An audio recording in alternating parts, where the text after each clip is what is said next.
오늘 당선자 총회에서 어제 통과된 해병대원 특검법 수용 촉구 결의문을 채택할 것을 제안드립니다.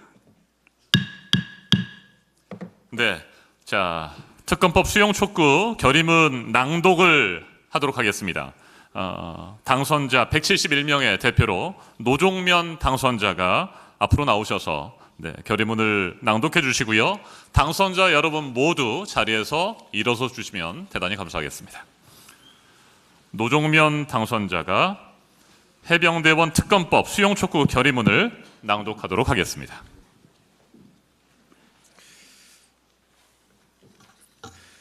결의문 해병대원 특검법 즉각 수용 촉구 결의문. 해병대원 순직 사건 수사 외압 관련 특검법이 어제 본회의를 통과했습니다. 지난해 7월 경북 예천의 수해 현장에서 실종자 수색 중 해병대원이 순직한 지 10개월 만이고 특검법안이 발의된 지 8개월 만의 일입니다. 늦어도 너무 늦었습니다. 유가족과 특검법 처리를 기다려온 국민들께 죄송합니다.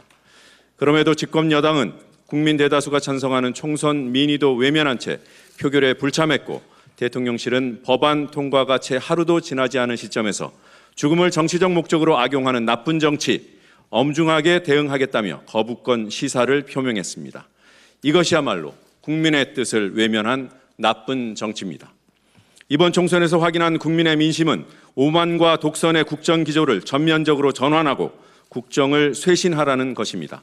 그럼에도 총선 민의를 외면한 채 대통령의 거부권을 운운하는 것은 최 해병 사망 사건을 둘러싼 진상규명을 요구한 국민에 대한 정면 도전입니다.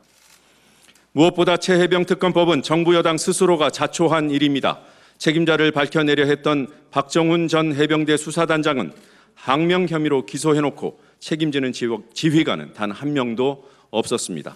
총선 기간 이 사안의 책임자였던 국방부 장관을 무리하게 호주 대사로 임명해 해외로 도주시키는 등 국민의 분노만 더 키웠습니다. 사태를 이렇게 만들어 놓고 대통령 거부권을 운운하는 것 자체가 참으로 염치 없는 일입니다. 무엇보다 이번 특검법의 내용은 최 해병 사망 사건 수사 과정에서 대통령실, 국방부 등이 사건을 축소, 은폐하려 했다는 의혹을 특검 수사로 밝히는 내용입니다.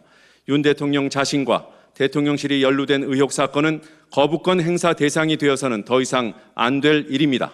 국민의 저항만 더욱 커질 뿐입니다. 윤석열 대통령이 최 해병 특검법을 끝내 거부한다면 우리 국민은 대통령이 스스로 진실을 은폐하려는 것으로 간주할 수밖에 없습니다. 더 이상 국민을 거슬러서는 안 됩니다. 윤석열 대통령은 최 해병 특검법의 수용으로 국정 쇄신의 진정성을 보여주는 계기로 삼아야 할 것입니다. 이에 제22대 국회의원 당선자 일동은 다음과 같이 결의합니다. 하나, 윤석열 대통령과 집권 여당의 거부권 시사를 규탄한다.